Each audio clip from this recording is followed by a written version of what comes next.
What is everybody saying? C19 here. Today we're checking out whatever's in Echoes of Eco. Yeah! Please subscribe. Yeah, today's just gonna be checking out everything that's new in the game. And I already want the Gnarls costume. I already want it.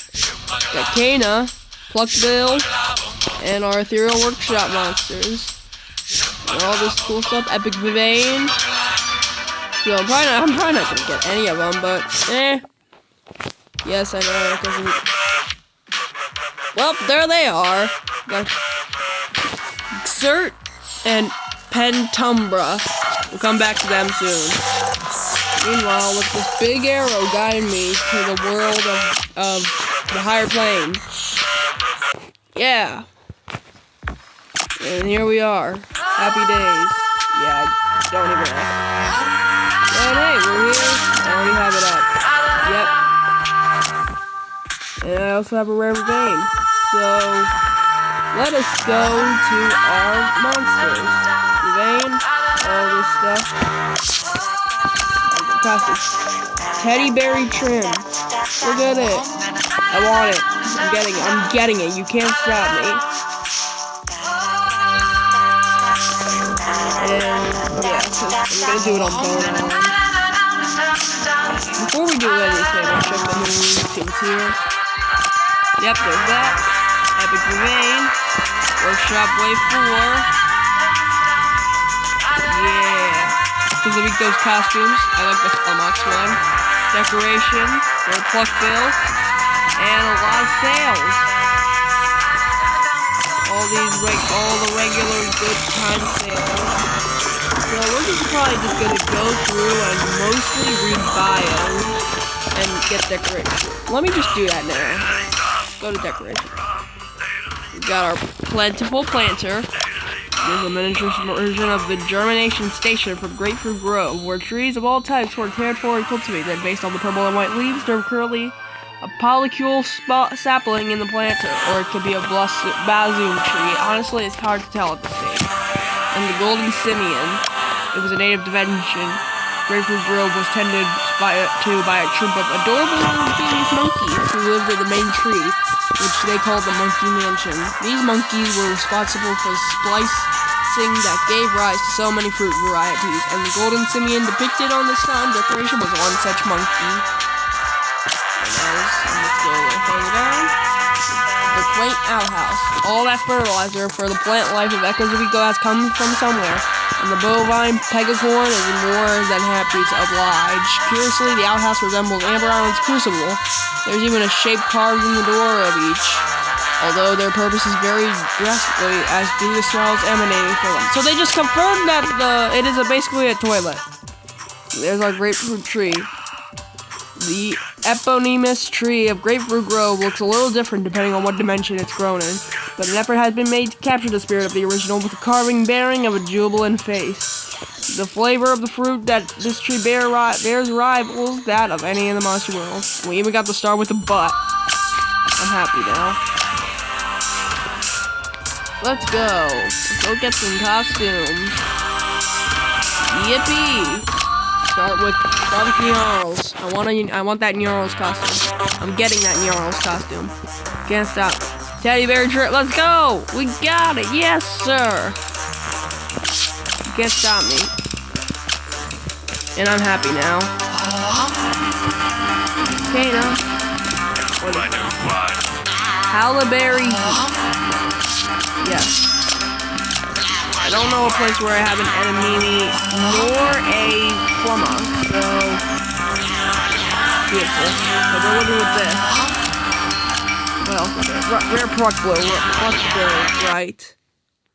Alright. I currently do not have a Pluck Bill, as I sent it over to Magical Light. Fire and light. Please fire and light. Read it. I guess we'll read a bio then. There it is. At one point in time, pluckbill sighting was quite rare, and this was especially true of the rare pluckbill.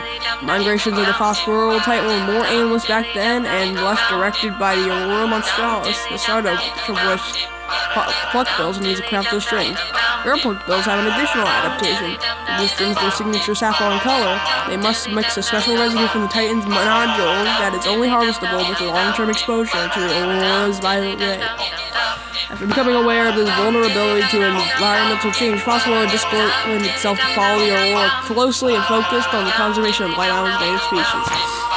So this guy is basically the reason that Phosphor follows the path. Let's go to Sugar Bush Island. It's been a good while. Look at our good old friend. Here we go, Epic Domain. Do it. And by do it, I mean I'm doing this. The exquisite epic Vivain's blossoming foliage is anticipated all year round, and all who witness it firsthand are moved to tears by its beauty. The most elaborate trees of Grapefruit Grove cannot begin to rival its splendor. Art and its supporters claim there's even a specific tradition of viewing the monster slaying and performing called Hanami, during which we are reminded of the beauty of the natural world and emboldened in our duty to conserve it. Like its common and rare cousins, the seasonal acts like as a caretaker of fellow living things, like Earth Island's visitor Wickman and Firehaven's flapping critter, among others. Instead of a wingling, however, the ever been a stronger kingship with a tiny fox-like creature called a Sunikit. Alas, the Sunikit is beset by the same seasonal allergies as the wingling, so it seems the more things change, the more they stay the same. So, it looks like something tells me this is a hint for an upcoming island probably in September. But who knows? Time will tell. Speaking of time, it's time for the Ethereal Workshop. There's our two goals right there. And let us upgrade our conservative. One last look. There, ooh, there we go. It's green now. Beautiful. Look at it. Super hyper refined synthesizer. Refinements continue to reshape the synthesizer as we know it, perhaps owing to the increased strain of targeting more and more unstable element combinations.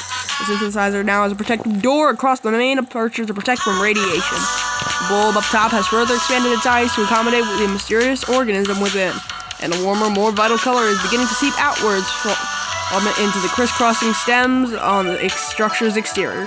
The color of these living stems matches the trees that dot the landscape of the workshop, definitively highlighting the synthesis processes reliance on all things organic to achieve greater stability. So would you look at that? It's coming together now. Alright. And there's R2. There we go, start with Xert. Whenever Zeroe is struggling to articulate a thought, or the Colossal is having trouble remembering something, suspicion mounts that there's Xert about. But bluntly and literally, this is the monster equivalent of a brain fart. Its home is a gargantuan brain, and it communicates by spewing gas from its mouth, gut. We're not sure how to classify it. The biggest surprise, especially because of the presence of the poison element, is that the Xert's gaseous emissions are totally odorless. Instead, they build up over time and incite confusion and fogginess in the thought process of its neighbors. Make sure you're not planning on doing anything mentally when taxing when Xert is nearby. So it's Shadow, Crystal, and Poison. I've been saving up for this moment. Shadow, Crystal, Poison. Hey, let's go. First try. Look at that. Looks like the door's open too. And now we wait for the... Wait, hold on. Is that more eyes? Can't tell. Definitely looks better. Decorations. Nope, not that. There we go. Pentumbra. Even though its official species name is recognized to be Pentumbra because of its 5 limbs and the shadow it casts. Everyone just wants to call this monster a shady longlegs. The ethereal quad's affinity for the shadow element causes an unusual sticky pink residue to form on its legs. Something to do with the fact that they are so often bathed in darkness. Apparently, this phenomenon has been known to happen at a large scale. The dark matter of the rift between dimensions seeps out from interdimensional fractures. It could be just a trick of the light, but the gloom that dwells beneath the Pentumbra also seems to take on a life of its own. But because it's nothing more than a shadow of a shade, it tends to intimidate others' beings' sounds rather than create its own. So it's a mimic. We finally have an ethereal mimic. So happy. Let's go. spin a wheel. And let's get the chest. Let's go. Let's go. Yes, sir. Yay! I love relics. Beautiful. So, looking at it compared to its other quads, if I'm being honest, this one definitely is like in between. Because Vention definitely shows that it's a mech quad. I don't see any plasma and whale. The design is kind of like an axolotl, but it definitely shows it's part of the shadow element. Cern, on the other hand, it looks very cool. Definitely showing that unstable element of these monsters. Definitely an upgrade to Pitlash. I'm just saying that, because it looks very stable, to say the least. Very pretty. And, is that it? I think that might be it. Oh no, wait, let's go see our good old friend when it comes to this stuff, Amy MSM. There it is. See, they already have it, which means they already have it. Let's go check it out. And here we are. Look at these two. Beautiful.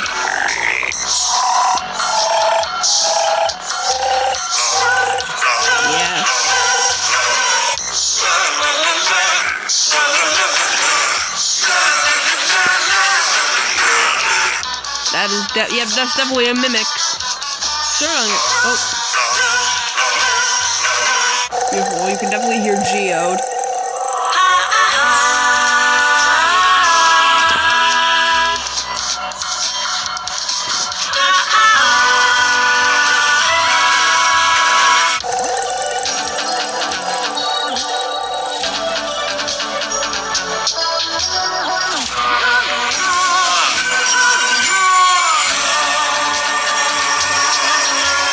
Yeah, very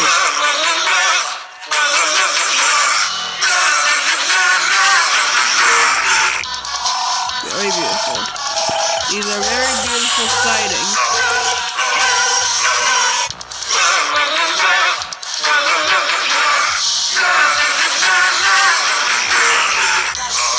I already, and I think that's it. I like how I've already seen a few people mentioning that this guy just looks like Kanito Pet. And it's kind of funny considering I made a Kanito Pet animation like a few weeks ago. Now and then there's this guy. Sounds like a pig. So that's basically it. Thanks for watching, and I'll see you next time. Bye.